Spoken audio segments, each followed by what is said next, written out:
kuna mambo yanatokea polepole sana mpaka mtoto mwenyewe haelewi kwamba maisha yake yanaharibika. Anacheza, anacheka, anachangamana na wenzake, anaonekana kwa nje yuko sawa, lakini ndani anakuwa anaungua kimya kimya. Mara nyingi nazungumza na wazazi, lakini leo ninataka moja kwa moja kuzungumza na watoto. Ninataka kuzungumza na watoto kuwaonyesha mambo machache tu matano ambayo yanakuwa yanaharibu kabisa mustakabali wa maisha ya mtoto bila mtoto yeye mwenyewe kujua. Anakuwa anaharibu maisha yake bila yeye mwenyewe kujua kwamba hapo sasa anaharibu maisha yake. Wewe kama ni mtoto, na kuomba usikilize na utazame video hii kwa makini sana ili uweze kurekebisha na kuangalia haya mambo nitakayozungumza yasije yakawa yanakula wewe, yasije yakawa yanaharibu maisha yako kimya kimya, taratibu. Watu wanakuona tu kwa nje uko sawa, kumbe wewe hauko sawa. Mimi ninaitwa Muhere Madam. Kama bado haujasubscribe kwenye chaneli yetu ya Moyo wa Malezi, karibu ufanye hivyo sasa hivi, kwa sababu nakuletea maarifa sahihi kabisa kwa ajili ya watoto, kwa ajili ya jamii nzima, familia, nikigusa kila kona. Hakikisha kwamba maisha ya watoto yanakuwa salama na dunia inakuwa mahali salama pa kukimbilia. Una uwezo wa kutupigia simu au kututumia ujumbe kwa namba 0754579224. Subscribe kwenye video yetu ili uendelee kuwa mmoja wa familia ya Moyo wa Malezi. Usiache pia kushare video hii kwa wazazi wengine ili nao wajifunze haya mambo ambayo yanaweza yakawa yanaharibu maisha ya watoto bila watoto wenyewe kujua. Karibu na tuanze. Jambo la kwanza ni kujilinganisha na wengine. Watoto mara nyingi wengine wanakuwa wanajilinganisha na wengine. Anakuwa anajilinganisha, anataka ajilinganishe na ndugu. Anataka ajilinganishe na watu wanaowaona kwenye mitandao ya kijamii. Anataka ajilinganishe na marafiki zake. Na hii inamfanya mtoto ajione kwamba yeye hafai. Inakufanya wewe mtoto ujione kwamba hauna thamani. Inakufanya wewe mtoto ujione kwamba hautoshi, ujione kwamba wewe sio wa thamani. Hilo ni kosa kubwa sana la wewe mtoto kujilinganisha. Mtoto unapokuwa unajilinganisha na watu wengine, unataka ufanane na wasanii wakubwa, unataka ufanane na watu unaowaona wakiwa wanavuma kwenye mitandao na sehemu mbalimbali, unakosea sana. Unakuwa unapoteza kabisa utambulisho wako. Na pale unapopoteza utambulisho wako mtoto, unakuwa umepoteza kabisa vitu vingi katika maisha yako. Unakuwa umepoteza uhalisia wako. Mtoto, kuwa wewe. Jiamini, jipende, jithamini, kuwa na bidii kwenye kila kitu. Acha kujilinganisha na kujifananisha na watu wengine. Acha kutaka maisha ya watu wengine. Ishi maisha yako. Hakikisha unawafuata wazazi wako wanataka nini ili uweze kufanikiwa katika maisha yako, na sio wewe kujilinganisha na watu wengine. Jambo la pili ni kukosa kujieleza. Wewe mtoto, mara nyingi kuna watoto ambao hawaonyeshi hisia zao. Wamejifunza kuficha maumivu kwa sababu waliambiwa wewe ni mkubwa sasa, usilie. Wewe ni mtu mzima, umeshakuwa, acha kudekadeka, acha kujirizaliza. Kwa hiyo mtoto amekuwa anakuwa anaficha hisia zake. Mtoto wewe ambaye unaficha hisia zako, maana yake unatengeneza maumivu ya muda mrefu. Unatengeneza maumivu ambayo yatakugharimu katika maisha yako. Maana yake unakuwa umejifunza kuficha maumivu. Kuanzia leo, ninakushauri wewe mtoto, usifiche hisia zako. Pale ambapo umeumizwa, sema kwamba hapa nimeumia. Hapa najisikia sio vizuri. Hapa kuna mtu kanifanyia hiki kitu kibaya. Hapa unamwambia mzazi wako bila kuogopa. Mwambie mzazi wako kabisa, kwa sababu wazazi wanawapenda watoto. Kama wewe mtoto utajifunza kuficha hisia zako kwa kuangalia kwamba nilikuwa naambiwa kwamba nisilie, nisizungumze, ninapofanya hivi, ninyamaze, nijionyeshe mimi ni mtu mzima, hapana. Usifanye hivyo. Pale ambapo unakuwa umetatizwa, pale ambapo unakuwa umeumizwa, pale ambapo unakuwa umetendewa ndivyo sivyo, mtoto, mweleze mzazi wako, onyesha hisia. Kama utaogopa kumweleza mzazi wako, mwambie mtu ambaye yupo karibu na wewe, ambaye unamwamini. Anaweza kawa ni mwalimu, anaweza kawa ni mchungaji, anaweza kawa ni shehe, anaweza kawa ni mtu yeyote, ana uwezo wa kukusaidia. Usifiche hisia za maumivu. Maumivu ya muda mrefu yanakuja kuwa vidonda pale unapokuja kuwa mtu mzima. Jambo la tatu ni kutegemea simu na teknolojia kupita kiasi. Teknolojia imekuwa, lakini kwa watoto wengi imezidi. Watoto wanaishi wakitegemea simu, wakiwa muda mwingi wanaangalia skrini, muda mwingi wakiwa kwenye kompyuta.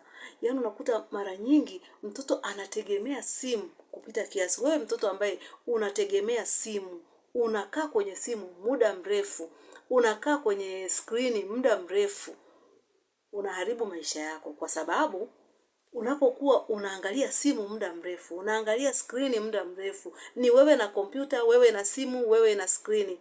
Kwanza hata kiafya, afya ya macho yako, utajikuta muda si mrefu yaani unakuwa ni mtoto ambaye hauoni, hauwezi kuona vizuri, kwa sababu muda mwingi macho yako yanaangalia mwanga mkali.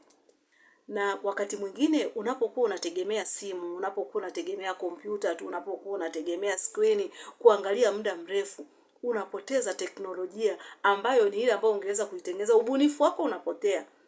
Ubunifu ule ambao ungeweza kuutumia labda kutengeneza vitu, kuchonga, kucheza, pia inakufanya hata unakuwa hauna ukaribu na watu wengine, kwa sababu muda mwingi wewe macho yako kwenye simu tu, macho yako tu kwenye TV, macho yako tu kwenye kompyuta. Hapana. Mtoto, hakikisha unapata muda wa kuwa huru kucheza. Unapata muda wa kuwa huru kukaa na wazazi wako, unazungumza nao. Unapata muda hata wa kukaa na marafiki zako. Unachagua marafiki zako ambao ni wazuri, unapata muda wa kukaa nao, unacheza nao, unaulizana nao masomo, unadiscuss na kushauriana mambo ya shuleni. Sio muda wote wewe ni simu, wewe ni screen tu unaangalia TV, wewe ni kompyuta saa zote unacheza ni magame ni nini. Hapo unakuwa unaharibu maisha yako bila wewe kujua. Jambo la 4 ni kukosa mfano mzuri, role model. Wewe mtoto ninayezungumza na wewe sasa hivi unayenitazama, ninajua kabisa kwamba watoto mnajifunza sana kwa kuona na si kwa kusikiliza. Lakini jifunze kwa kuangalia mambo mazuri. Jifunze kwa watu ambao unaona wanafanya vizuri, na sasa wale ndio watakufanya wewe uweze kufanya vizuri zaidi. Usijifunze kwa watu ambao wanafanya vibaya. Kama mzazi anafanya vibaya, usifanye vibaya tu kwa sababu wewe unaangalia unajifunza, hapana. Jitahidi kutumia akili zako vizuri kama mtoto mzuri. Jifunze kwa watu ambao wanafanya vitu vizuri. Hata marafiki unaochagua, chagua marafiki wazuri. Unapokuwa na marafiki zako wazuri pale, utapata mtu mzuri ambaye atakusaidia. Mtoto usiwe na kisingizio kwamba wewe saa zote utakutana na watu wabaya tu. Watu wabaya ndio unawaona, kwa sababu hapo sasa unaona sasa nimekosa mtu mzuri wa kuweza kumwangalia. Wazazi wangu labda hawanisikilizi, hawafanyi vizuri, watu ninaokutana nao ni hapana. Jaribu kutafuta watu wazuri, wasikilize hao, jifunze kwao. Tafuta hata kama ni walimu wazuri wakupe ushauri, wasikilize hao. Hapo utakuwa umepata mfano mzuri, utakuwa umempata role model ambaye utajifunza vizuri kutoka kwake. Usitegemee tu kuangalia watu ambao ni wabaya, hapana. Jifunze kwa walioshinda na wewe utashinda. Usijifunze kwa walioshindwa. Ukijifunza kwa walioshindwa utapata anguko kubwa. Jambo la 5 ni maneno hatarishi ya kuvunja moyo. Mtoto, ninafahamu watoto mara nyingi mnapitia changamoto nyingi. Unakumbana na maneno hatarishi, maneno ambayo yanakuvunja moyo. Leo mimi niko hapa kukutia moyo. Niko hapa kukuambia kwamba mambo yanawezekana kama wewe mtoto ukiamua. Unakutana na maneno ambayo yanakuvunja moyo. Mtu anakuambia wewe huwezi, wewe ni mjinga, huna akili. Lakini jiulize, je, kweli huna akili? Mtu anakuambia wewe huwezi, lakini jiulize, je, nimeambiwa siwezi, mimi siwezi? Usikubali yale maneno ambayo yanakuvunja moyo yakuvunje moyo. Wewe ndio kuwa wewe. Jitahidi kuwa wewe. Hakikisha unajiamini. Mtu akikwambia kwamba wewe ni mjinga, wewe jisemee kwamba mimi sio mjinga, mimi nina akili. Una uwezo kabisa wa kuwa jasiri kumwambia kwamba mimi sio mjinga, mimi nina akili sana, nimefanya 1 2 3. Unamzungumza naye kama ni mtu mzuri, zungumza naye kwa heshima, kwa adabu, na ukimuonyesha kabisa kwamba wewe sio mjinga. Usikubali maneno yanayovunja moyo yakuvunje moyo. Usikubali maneno yanayokatisha tamaa yakukatishe tamaa. Simama kwenye nafasi yako kama mtoto. Jitambue, jielewe, jithamini, jipende, jikubali. Ukifanya hivyo, hata mtu angekuja na maneno mengi ya kukuvunja moyo, wewe hauwezi kuvunjika moyo. Utajiambia tu kwamba mimi sio mjinga. Tafuta hata jambo moja zuri ambalo umewahi kulifanya. Jambo moja zuri ambalo unajivunia kwamba mimi nilishawahi kufanya hiki kitu na nikasifiwa, labda shuleni, nyumbani, kanisani, msikitini, sehemu yoyote. Tafuta hilo jambo zuri, jiambie mbona jambo fulani niliweza. Kama hili niliweza, hata hili ambalo huyu ananiona mimi leo mjinga ninaweza.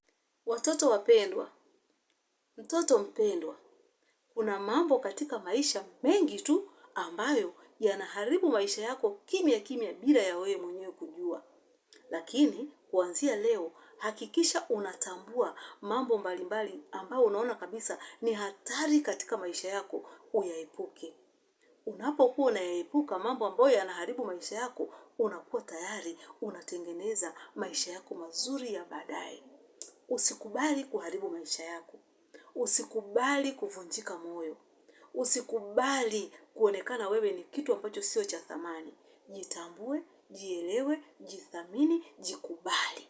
Jione kabisa kwamba wewe ni kitu cha thamani. Mungu amekuumba, amekuleta duniani kupitia wazazi wako ili uje ufanye mambo mazuri katika maisha, ili uje usaidie pia jamii. Usikubali kutetereka, usikubali kurudi nyuma. Usikubali mambo mbalimbali ya kupoteze. Usikubali makundi ambayo yanaweza yakakupeleka kubaya na kuharibu kabisa maisha yako. Ambatana na watu sahihi katika maisha. Hakikisha unajali hisia zako. Hakikisha unajua kabisa nini ufanye na nini usifanye. Sisi tupo hapa kukusaidia na kuhakikisha unafanya jambo jema katika maisha. Ninaamini wazazi wapo tayari kukusaidia. Mzazi anakupenda. Hivyo, anza kubadilika kuanzia leo. Chukua hatua sasa. Wakati ni sasa, usingoje kesho. Anza kubadilika leo. Anza kuona mambo ambayo yanaharibu maisha yako na uyaepuke. Bila shaka umejifunza kitu kipya siku ya leo. Usiache kulike, usiache kushare na usiache kucomment kwenye video yetu ili wazazi wengi pia na watoto wengi waweze kujifunza hiki ambacho wewe umejifunza. Asante na Mungu akubariki.